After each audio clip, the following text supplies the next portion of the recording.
Good morning, everybody. Welcome to First Center for Spiritual Living in New York City.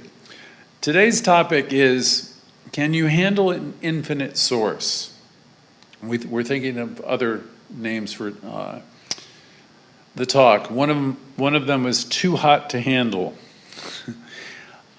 Can you handle an infinite source? Suppose you could plug into a circuit that has a universal connection to unlimited power. How would you handle it, or would it instantly destroy you? Suppose for a moment all the water on earth would flow out of the faucet the next time you turned on the faucet. How quickly would you drown? You can control these things through physical means and an understanding of the natural law. And yet, do you concentrate on what you let in and out of your own consciousness? Or asked another way, do you make any effort to moderate the quality of your thoughts? Change your thinking and change your life.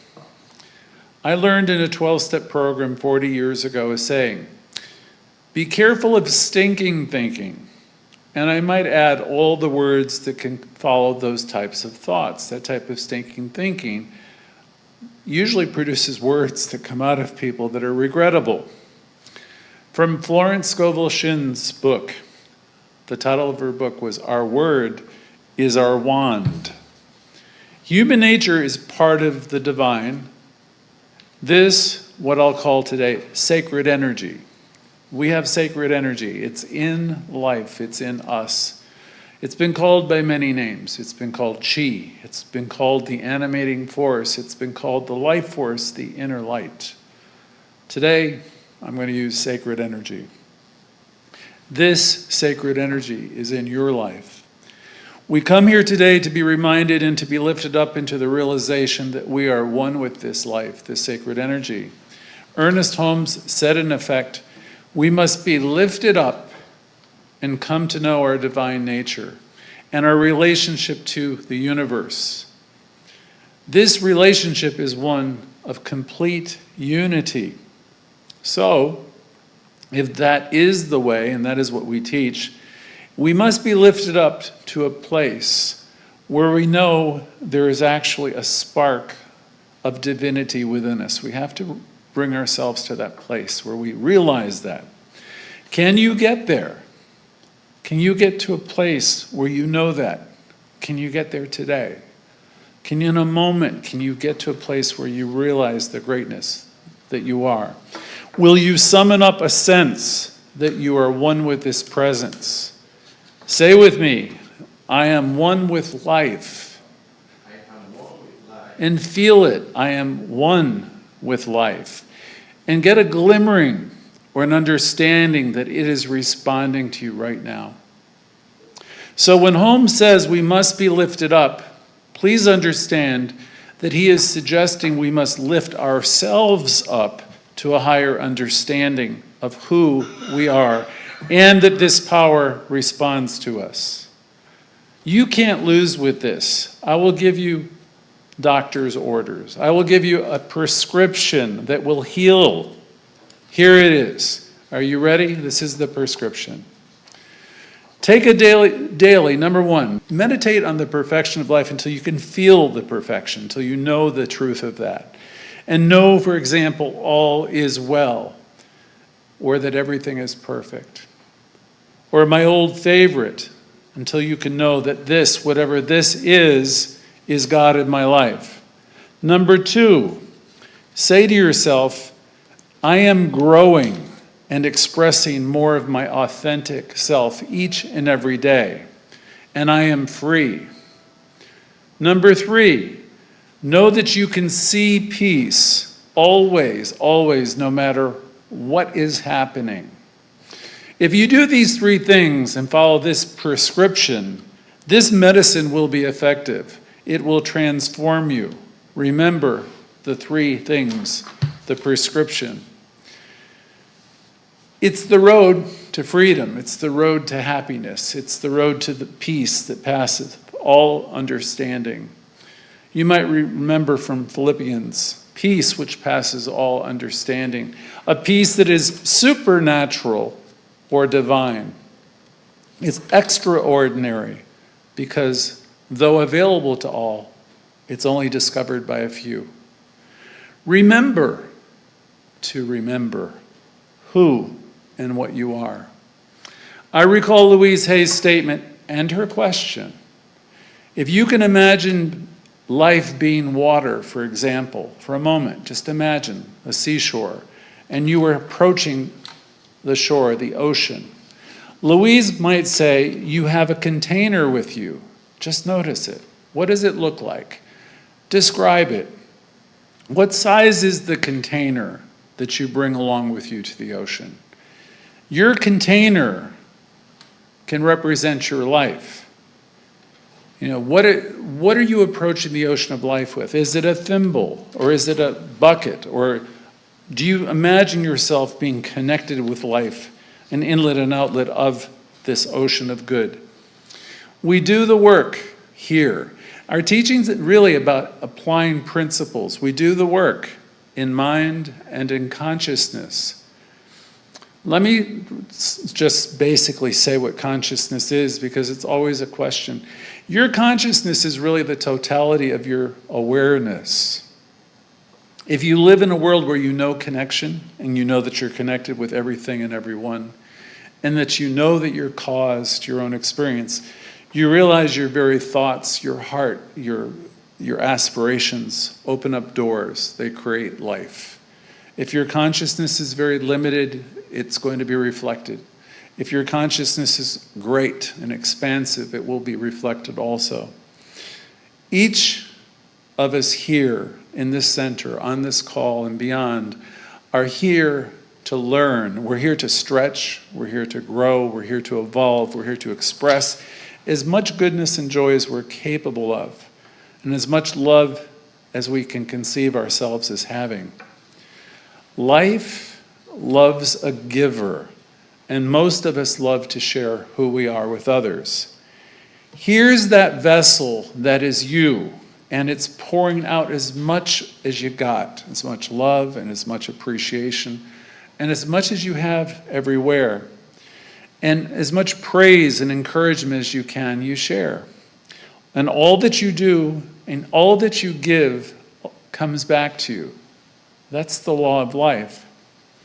And if you give little and you have not much to share, you know, it comes back to you as you give. So we are encouraged here to live good lives, abundant lives, and to apply the principles we learn, the principles of spiritual living that we learn in all of our classes and while we're here at the center. Years ago, I was in a class where people attempted to describe the attributes of this one divine source, the unnameable source, the indescribable source, the one presence that is never an absence. We were trying to describe it, if you can imagine. And of course, just as there are no adequate names, there is no single word that can describe its nature. There are but a few that we use here in our classes. We talk of it being of peace, and power, and love, and joy, and beauty, and wisdom, givingness. I know my audience.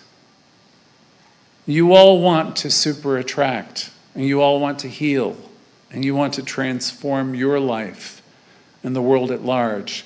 And you can do this. Starting now, to have and live from a transformational place.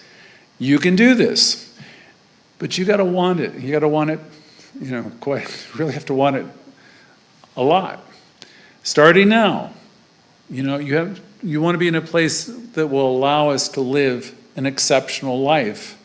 And we do that by lifting our thoughts high and higher still, higher than ever before, and proclaim to the universe, I am one with you. As you conjure up in your mind your connection with your source, say, I am one with you. Therein, as you do that, you're inviting spirit, you're inviting guidance into your atmosphere, into your awareness. You do that now and say, I am one with you. Always invite Spirit in, because Spirit will never be the uninvited guest. As you bring the consciousness of that connection with Spirit into your being, it's almost like you're plugging in a plug into an electric circuit. Some of you may not yet know that you have such power, and you have an internal guidance system. You might train yourself to say often, for example, Spirit and I, or Spirit within me. You might start to language, Spirit within me knows, Spirit and I. This practice will ensure us of an incomprehensible peace that will begin to come over us, and that will protect us and our hearts and govern our minds. We are doing important work here as we practice the teaching. We're doing it collectively here at the center, but you're doing important yourself as you remember you are one with it. So begin these exercises. We intend to master this. We intend to grow. We intend to heal. And we intend to let go of everything that doesn't serve us. It's far later than any of us think. We're here for a brief number of years, and I don't know about the rest of you. I'm here to live and to thrive. And I would hope you would want to do so too. As we develop and grow, our faith in the process of life increases. We increasingly release the need for quarrels with others, knowing that others have their own experiences and perspectives. We move in thought and action toward that which empowers us. We are focused on the one eternal life and the light that animates everything, the light that is within us. We're focused on that. And we intend to keep away from erroneous thinking and people that have a tendency to habitually bring us down. We are here to discover our joys in the divine and gladden our hearts by developing an attitude of rejoicing in spirit. As we practice using our power, remembering our connection, we become calmer. We are learning to release fearful thoughts about anything that may seem to be thrown our way. Everything happens to us actually happens for us. It takes a long time to understand that. There's a quote from the Course in Miracles, which is, it takes great wisdom to learn and understand that all events, circumstances, and happenings are helpful. That's a lot to digest, and could take many years to understand that. But all of it that comes in is here to bring you to a higher place of understanding. If you think in your life you have been rebuffed, rejected, insulted by someone, or someone who's acted out in any way around you, begin to remember not to take what people say or do personally.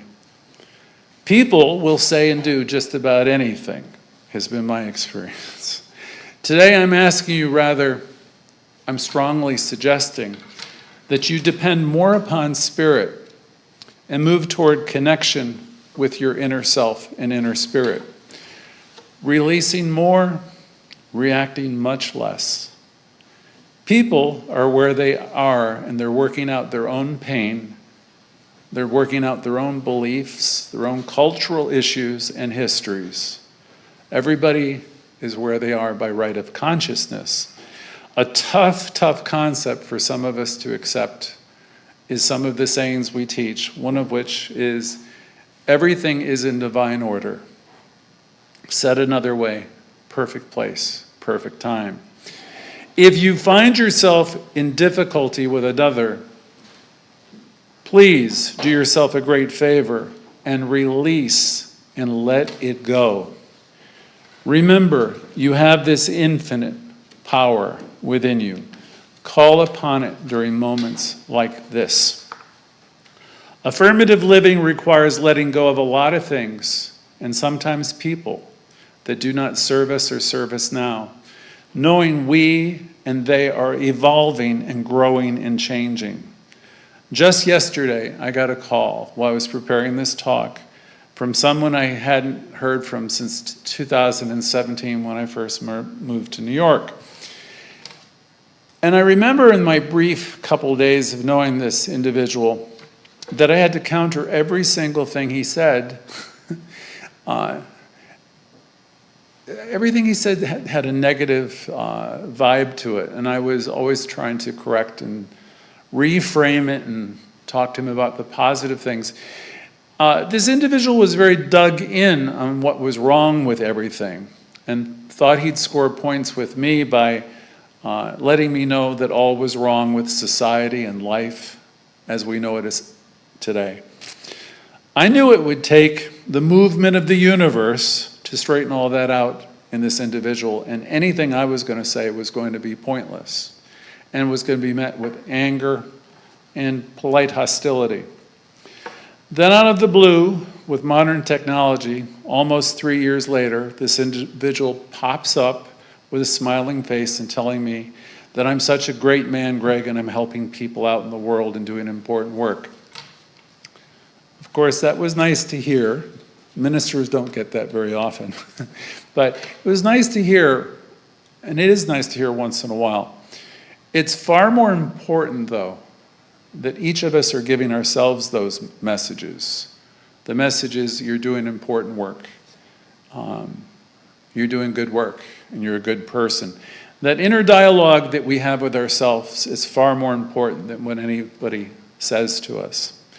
There's much out there for all of us that would say, I'm not okay, not good enough by somebody's standards. Madison Avenue would suggest you ought to look a certain way and be a certain way. The whole world would say you ought to be in a different place. So we come into this teaching and we think differently here. We try to deal with the idea of not good enough.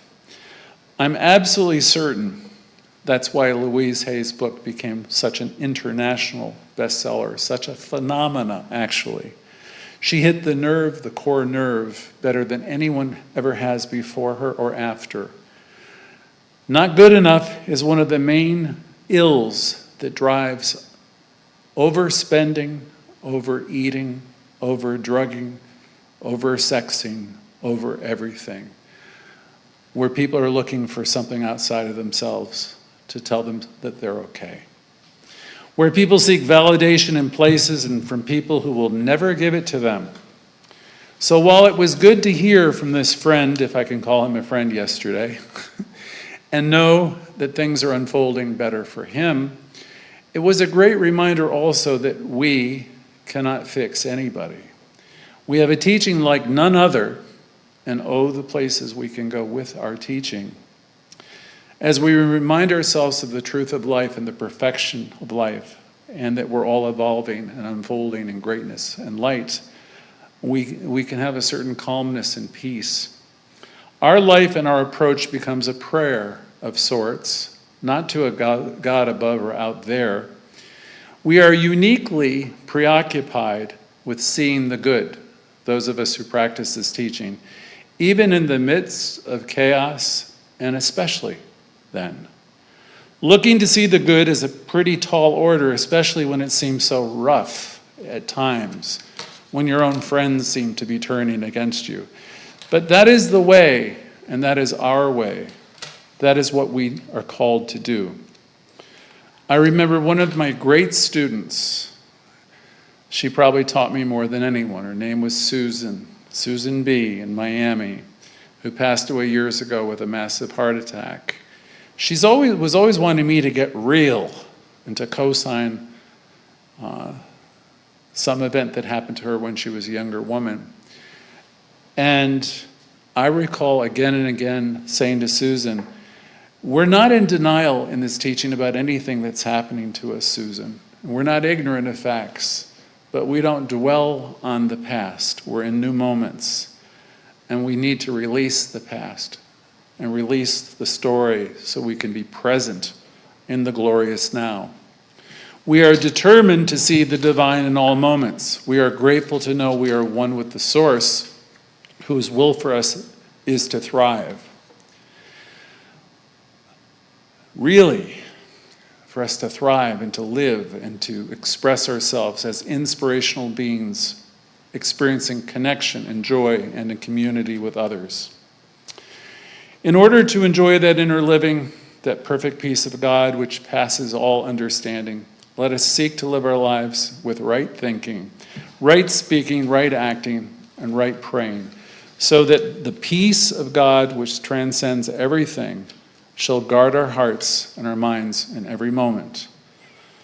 So I'll leave with you the thoughts this week that you have unlimited power available to you, and you can use it. Please join us in our classes on any Thursday night on Facebook Live or Zoom, and learn to use the power that you have, and learn to let go of everything that's not for your highest and best. And so it is. Thank you.